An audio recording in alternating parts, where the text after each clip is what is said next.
Hello and welcome everyone to Bortnik YouTube channel. My name is James Talberg and we're going to discuss today the latest updates about Ukraine. I'm here today with Ruslan Bortnik, political scientist and political expert and the director of the Ukrainian Institute of Politics. Ruslan, thank you so much for joining me today.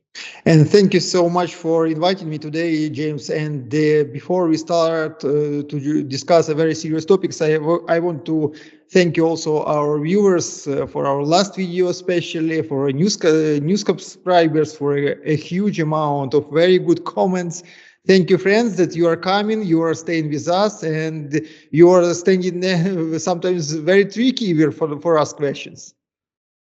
Ruslan, I would like to start with a recap because we're filming only once a week on the situation on the front line. Today is the 6th of February. The video is probably going to be published in 2-3 days. But what has happened on the front line in the past week? I know that Russians are still advancing on multiple directions. How good or bad the situation for Ukraine in the southeast, the Donbas region?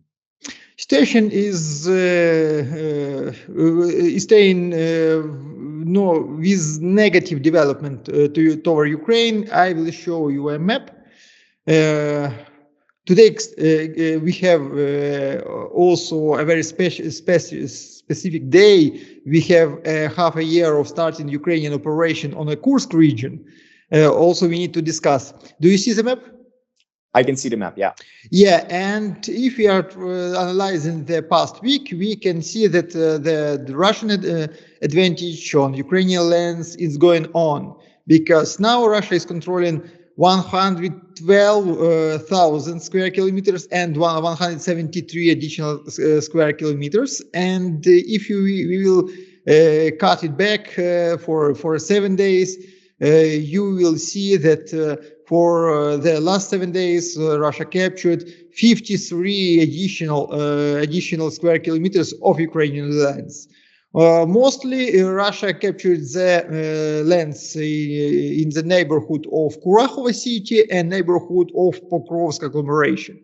Russia is continuing offensive operation toward Dnipropetrovsk Oblast and toward Zaporozhye. Also, Russia has significant successes in Donetsk and Chasiv Yar direction. This is the heart of Donbas, the center of Donetsk Oblast of Ukraine. And also the very bad development we have is situation in the left bank of river Oskil. It's a Kharkiv Oblast near the city of Kupiansk. Russia had three placdarms in the left bank of this city of Oskil, and Russia made additional fourth placdarm this week near Topola. Here the new placdarm. There is 1, 2, and 3.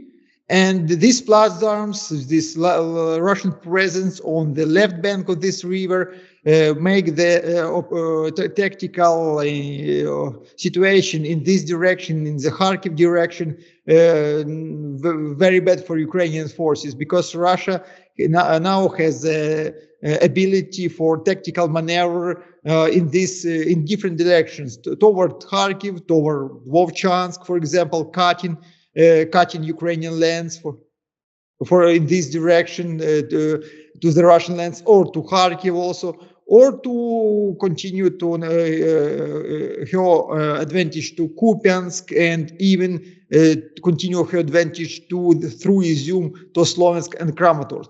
So the situation is the left bank of the river of Oskol. I think it looks like a tactical crisis for Ukrainian military forces, the new tactical crisis, if we are talking about the last 7 days. I said that today we have a half a year of Ukrainian operation on the Kursk region. This is blue part. It's a Ukrainian controlled part of the Kursk Oblast of Russian Federation. And now we can underline some consequences of this operation. But before starting this consequences of this operation, I want to say that Ukraine started a new offensive operation just today in the morning in the Sudzha direction. And Ukraine made an offensive attempt from the Sudzha to the Ninoy neighborhood. The results of this attempt is still unclear, but it looks like it was not very successful, because no one settlement were achieved during this offensive operation. But Ukraine tried to capture this neighborhood, to make offensive operation with a very significant forces, not less than 30 armored vehicles, not less than a few, maybe 1,000 of soldiers were involved in this celebrating attack, an anniversary attack on Suja direction. But if you are talking about the general consequences of that Suja operation, we can say that it played a significant role, like in policy. If we are talking about the preparation to the peaceful talk, Kursk region and controlled part of Russian lands in the hands of Ukrainians still play a very important role when we are talking about the future of the war, about the position of the sides in the negotiation, because Ukrainian government, even taking account that this controlled lands cut it in 2 times during the last months. Russia captured back half of this Ukrainian controlled territory, but even taking it into account, Ukrainian government is because of this Kursk controlling region insists on that Russia is not winning the war, and Russia also has to go to the very hard compromises for Russian side, of course, and it's a balancing factor. It's a changing factor for Ukrainian side before the official starting of the negotiation. Of course, this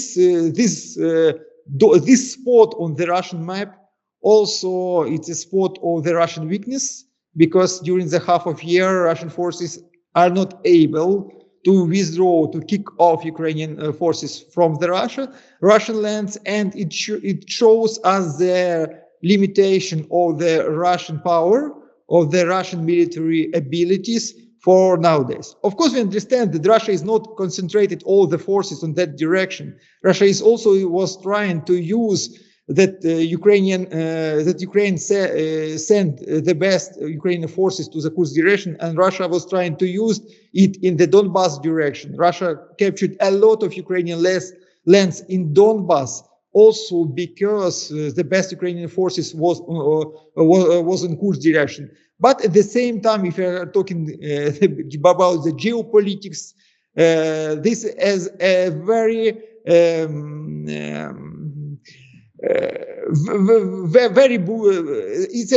it's a small land, but it's a very big spot on the Russian geopolitical reputation.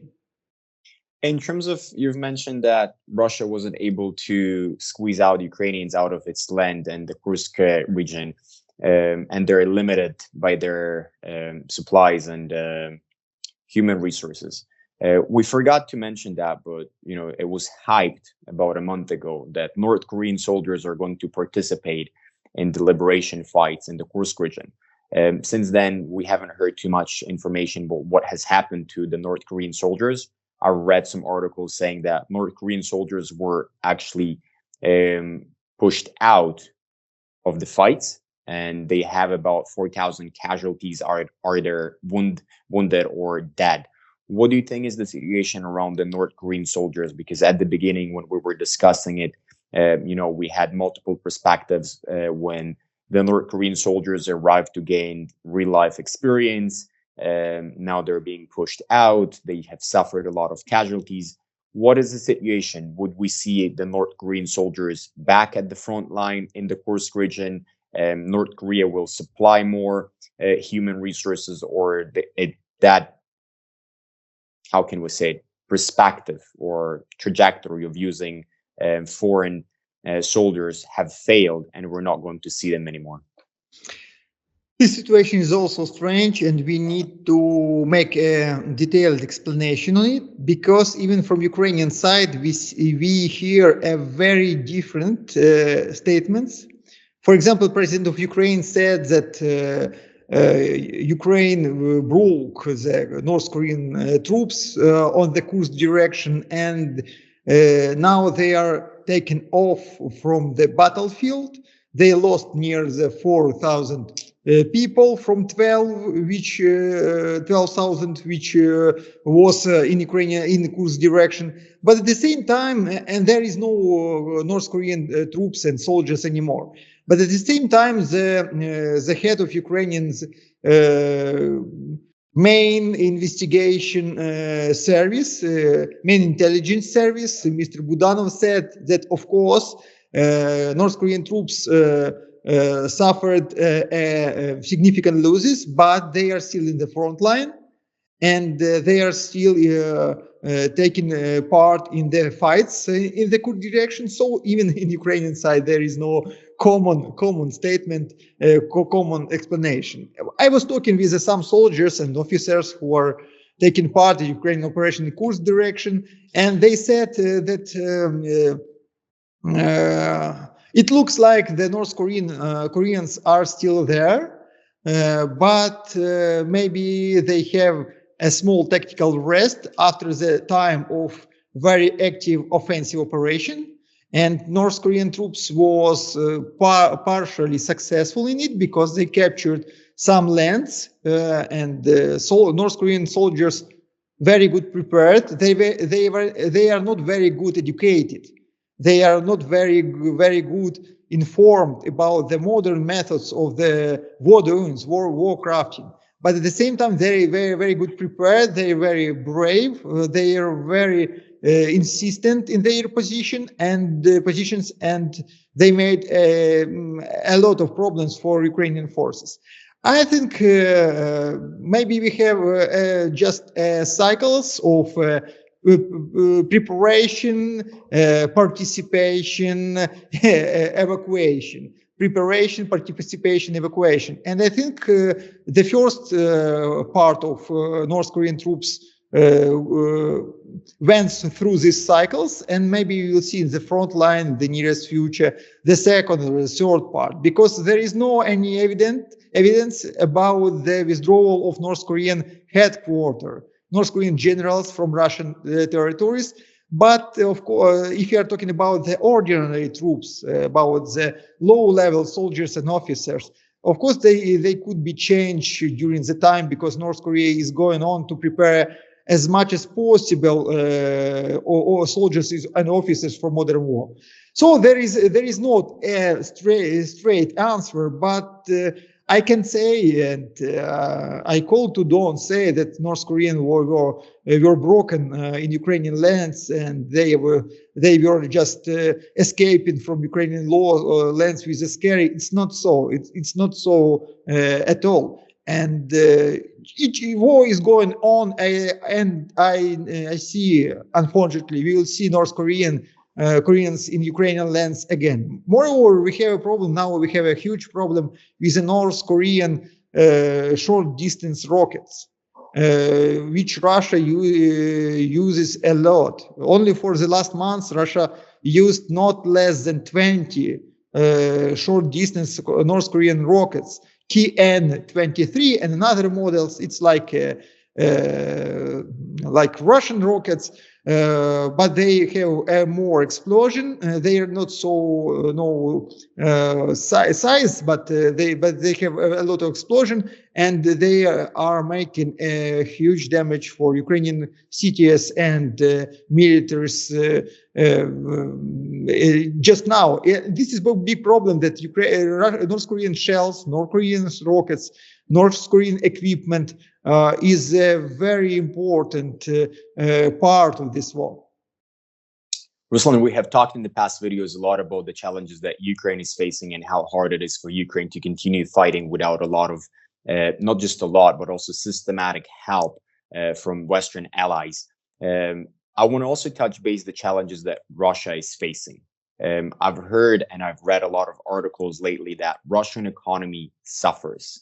The oil prices are not dropping, but their economy in the past 2 years have been fueled, but now it's slowing down. And I also want to make a connection between the Ukrainian drone attacks on Russian oil refineries, how potentially that can influence Russian oil export and other natural resources. Is that making a big influence, or this is just something more tactical that Russia can, um, have a quick fix?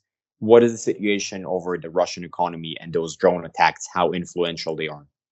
Because now we are on the stage of the existential war, the economical abilities of the sides are even more important than the military abilities of the sides. Because the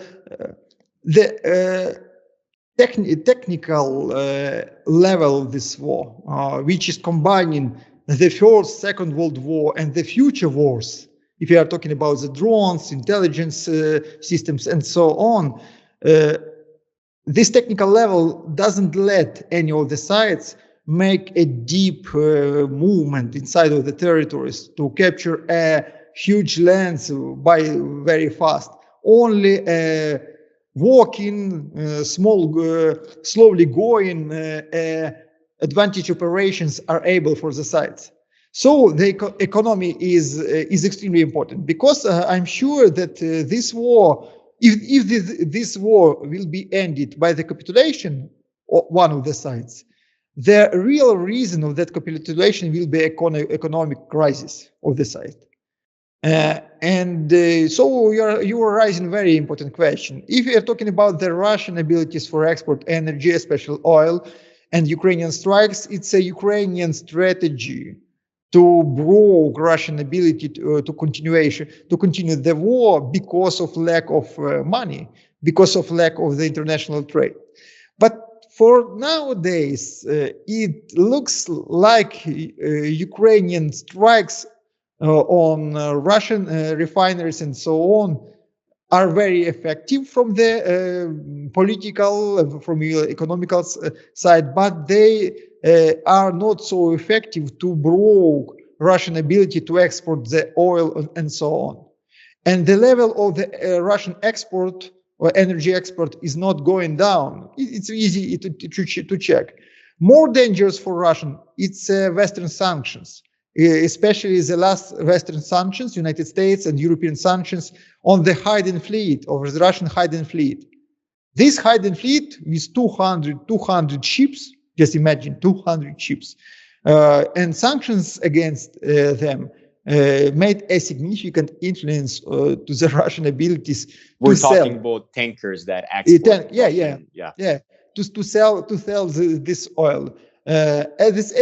Otherwise, Russia is going on and continuing that Russian strikes of Ukrainian energy infrastructure.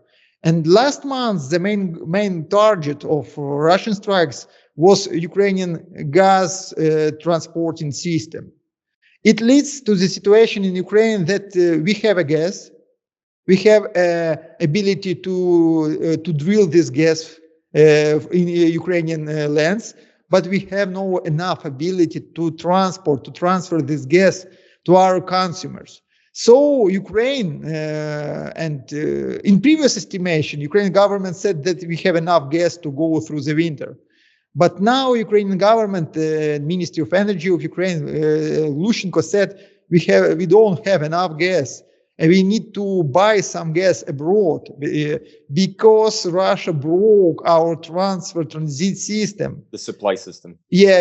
And this is a problem also. Without gas, there will be a significant humanitarian crisis in Ukraine because gas is a ground for energy production in Ukraine nowadays because of absence of coal, for example, and gas is a ground for the private householders. Sector. Yeah, for the residential buildings. Yeah, that can potentially trigger another wave of refugees fleeing from Ukraine. Yeah, for warming and also for preparing the food. The absence of electricity is not so harmful like absence of the gas in Ukraine. So we are also facing it's a very, very I think, strong Ruslan, it's challenge. important to mention for viewers from North America, because here we have a lot of electrical system where you have stoves that are fueled by electricity. It's important to mention that Ukraine, and you correct me if I'm wrong, I think 95% of the household, they have gas stoves and they make their food on gas stoves and not electrical, and they wouldn't be just like in a flip switch to electrical appliances. But even if they do, electricity in Ukraine also suffers because of the same Russian attacks. Yeah, I don't know, I don't remember the exact number, but more than half exactly.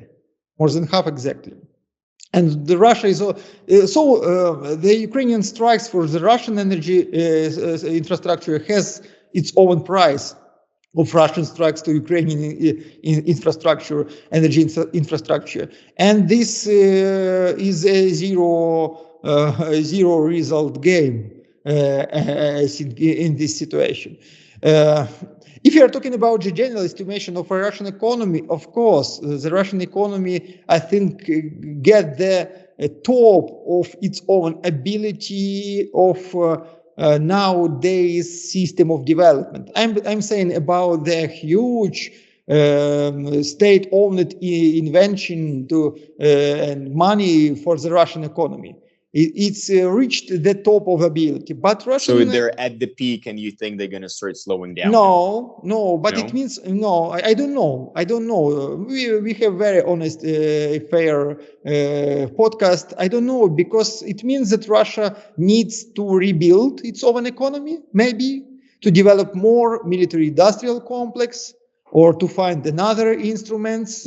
We are facing up in the future of the war when the drones, a lot of drones on the lands and in the water and on the air will be fighting between each other. And Russia needs to switch to find another reframe, to find another solution for the development. It could be also a new technologies, but it also could be a lowering, decreasing the standard of life in Russia. So basically, the dry outcome, we can say that Russia can reframe, rebuild, and they can continue this war for longer. Even the more the lowest estimation gives the ability for Russia to continue this war for year or year and a half, at least, and even maybe the more. So Russia is not hurrying to stop, because the time is going on the Russian hands. Every day, every week, hundreds of square captured kilometers land. It's not so easy. At the same time, Ukraine is absolutely dependent on the support of the Western partners. More than half of the state budget, more than 80% of the military supplies, and so on and so on. And this support is not so stable, sustainable, and it's not so scheduled like it was before, because changing the government in the United States. And I can say that Ukraine has now the better position of Russia. I don't think so. So speaking of natural resources, speaking about the economy, speaking about the continuation of the war, I've heard Zelensky saying that he's trying to offer to the Western allies, specifically to the United States, to repay or to purchase more equipment, military equipment, and receive more international aid by exchanging it for the Ukrainian natural resources. My question is here, the idea is very simple. Ukraine has natural resources that they can sell, produce, and etc. etc. The challenge that I see here is that I'm assuming that 2/3 of those natural resources already captured by Russia, because most of them are located geographically in the Donbas region that is now mostly controlled by the Russian forces. So how Ukraine would be able, if there is a deal, how can Ukraine offer its natural resources to Western allies in exchange for military and financial aid if Ukraine simply is not controlling even half of them? I think it's a kind of political talks, and we need to be careful because it looks like Trump said about this in terms of the past. He said about the United States is ready to make an agreement with Ukrainian on the natural resources and special, very rare metals and so on. But he was talking about the previously sent to Ukraine aid. He was basically talking to repay for what was given. Yeah. He just brings the bill to Ukraine. We gave you, Kellogg said, 174 billion United States dollars, and you need to pay for it. And we are ready to take the payment by your resources. And why I'm talking that this is just a political talk? Because it looks like that Trump is trying to look better than Biden. Biden gave it for Ukraine without payment, and Trump is going on to take the payment. That is a fair payment for Ukraine. And of course, it was this news in Ukraine. Ukrainian government were accepted with the pleasure, like a victory of Ukraine, because it was one of the point of the victorious plan of President of Ukraine, Vladimir Zelensky. Ukraine thinks that if United States will come to Ukraine and to develop our natural resources, it means United States will be defending these natural resources and Ukraine at the same time. But for me, but if you are talking about the reality of the life, you are right that 2/3 these natural resources are captured in Russian controlled lands. Another part of resources is extremely exhausted or unresearched for now. There is just a estimation of the possible presence of these resources, but no one was used that resources because the level of money, of possible money, or possible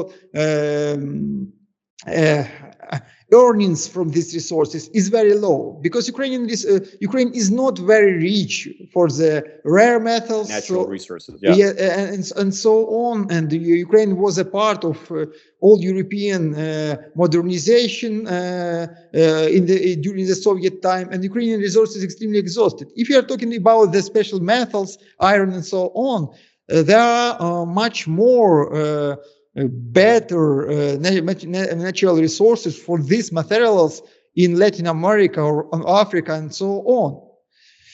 So I think this is just a talks, but maybe in the future Ukrainian resources could be a prize for the winners in this war, and the formal division of this prize, of this big birthday cake, could be also a part of negotiation, even if you are taking into account that this price is half empty inside. In any case, for getting all of these resources, for developing these resources, we need a huge money. We need a peace. A lot of investments. We need a lot of investments, and we need a special technologies which Ukraine doesn't have now. Yeah. You've mentioned Keith Kellogg before. He's the person who was appointed by Trump to regulate or to resolve the conflict in Ukraine and the war between Ukraine and Russia. He's either hinting or asking Ukraine to get into the elections. Is Ukraine ready for the elections, and what is the purpose behind that push from the United States to, potentially forego into election?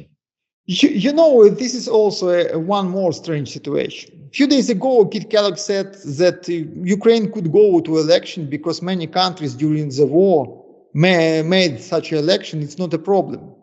You could go this election. Then it made the mad situation in Ukraine because Can we pause here for a second? This is something that I'm curious in terms of a lot of. It's not just countries that went through election. I think it's democratic countries that went through election during war, because it's one thing if you're hosting election in Russia, which is a dictatorship, in my opinion. It's the election is just a symbolic procedure, but there is no technical difficulty.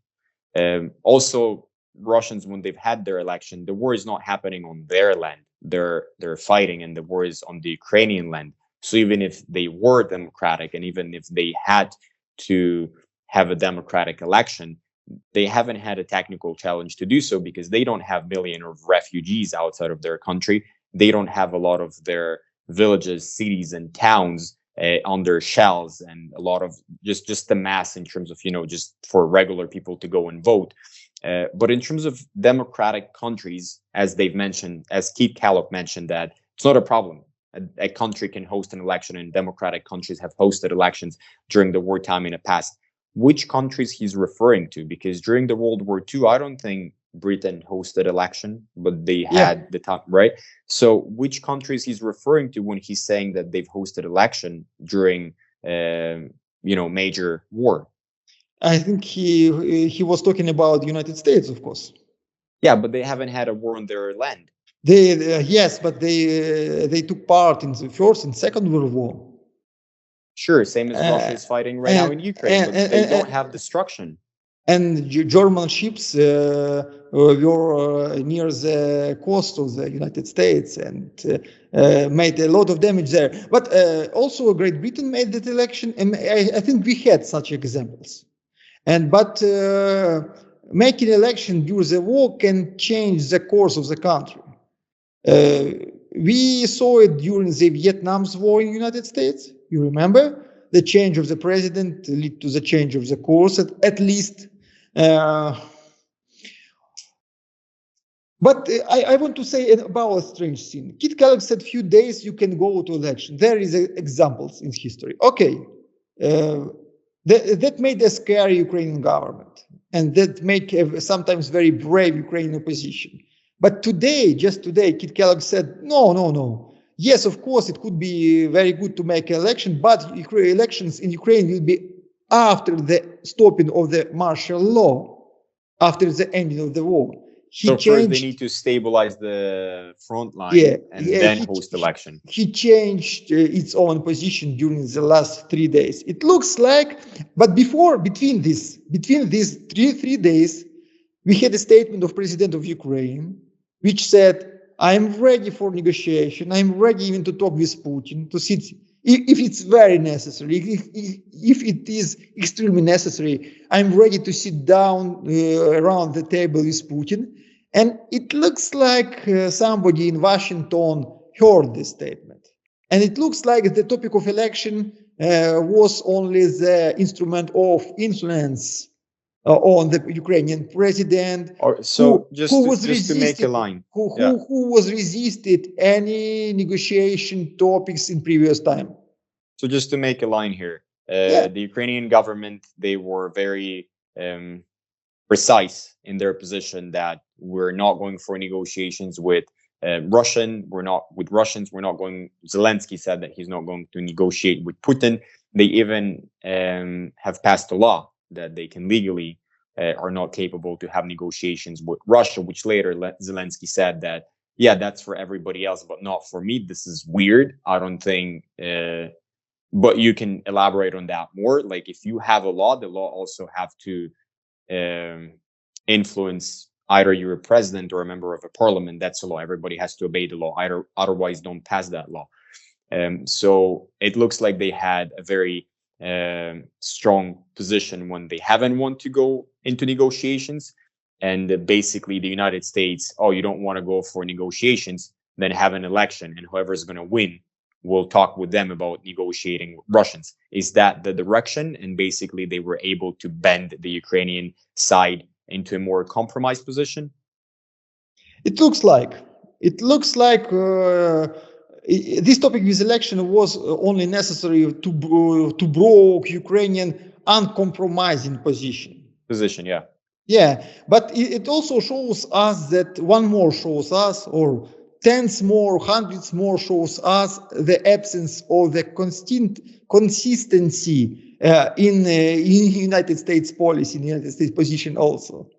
Is that because they're at the stages of negotiating and figuring out what their actual plan is because they don't have one? We don't know. I'm sure that the United States has a plan, but the problem is that plan is very simple. The main ideas are on the top, and there is no suitable environment to still present this plan. So the United States needs a time to consider the position of Ukraine, Russia, and other players in this game, because European Union also, Great Britain also, China also in this game, and to choose the correct time and correct place to presentation this a very short amount of ideas, which could be named like Trump's peaceful plan. Speaking of election in terms of the Ukrainian perspective, let's say Ukraine will host the election either before they stabilize the front line or after they stabilize the front line. Zelensky still remains a famous and a popular candidate, but he's no longer the ultimate winner if the election he's no longer even the leader of the public opinion on Ukraine, because Zaluzhny and Budanov, two Ukrainian generals, have more support in Ukrainian society. So there is a conflicting situation in my eyes, where we see international polls when people are asked if they're ready to do a compromise, if they're ready for negotiations, if they want peace. We have internal polls in Ukraine that show even higher numbers, up to 70-80% of people saying that they're ready for negotiations, they're ready for a compromise, and they want peace. So between 50 to 80% of the Ukrainian population from those polls, they are ready for a compromise and they want peace. Neither Zelensky, neither General Zaluzhny, neither General Budanov are promoting themselves as, how can we call it, a peaceful leader, right? Like they're all stating that they will continue the war. They'll continue fighting for liberating Ukraine. So how can they be popular, but at the same time, Ukrainians are saying that they want peace and they're ready for compromise? It's because of absence of alternatives. Many leaders who were talking about the necessity of the peaceful negotiation were kicked off from Ukraine, all prisoned, even prisoned in Ukraine. So, in the absence of alternatives, if the people are pushing to choose somebody from the very limited list, they are choosing such generals, or they are choosing Ukrainian president. But this is a scary risk, scary dangerous for Ukraine, like as a state, because the gap between even popular political elites and public opinion is growing up. Yeah, is huge, and it's growing up. And if just in this situation, for example, if the United States and Trump will not find the support from Ukrainian government, from Ukrainian political system for his political initiatives, it makes very easy to United States to make a stake on another place, still unknown or less known players in Ukrainian system, and to make a significant pivot in Ukrainian governments through the election. Is it possible? Because you've mentioned that some of the previous leaders that would potentially go for peace negotiations and would have a more compromised political position, they're either outside of the country or, like you mentioned before, they're prisoned. can we see somebody new, or that's going to be a comeback from like old politicians? Ukrainian political system is so fragile that if the Trump or Elon Musk, he likes to do like this, point somebody, that person will become one of the leaders at the same moment. We have very fragile system with a very low level of trust to the different type of politicians. And this system is over pressured. This system is extremely, talking about the public, the civil society, is extremely exhausted, and more and more people are ready. They are not only supporting the peaceful negotiation. We have 70% of support for peaceful negotiation. It's a result of the sociological companies' sources. But we have also more than half who are standing for the compromises with Russia. So it means they are ready to lose something for the peace. And we have very fragile system. And if no one from the big leaders, Zelensky, Zaluzhny, or Budanov, will take on its own shoulders this role of peaceful leader, it means that we will achieve alternative leaders who will play this role and who will lead the Ukrainian people to another future. Ruslan, thank you so much for your comments today, and we'll be back next week with more updates about the frontline situation and political and policy as well. Thank you again. Thank you one more, James, and thank you our viewers, and one more ask of our team to don't forget to make a like, and don't forget to subscribe for our channel. It helps you to don't lose our new issues, our new video podcast on this channel. Also, I'm very grateful for any comments and for any clarification from your side, our friends. Thank you very much.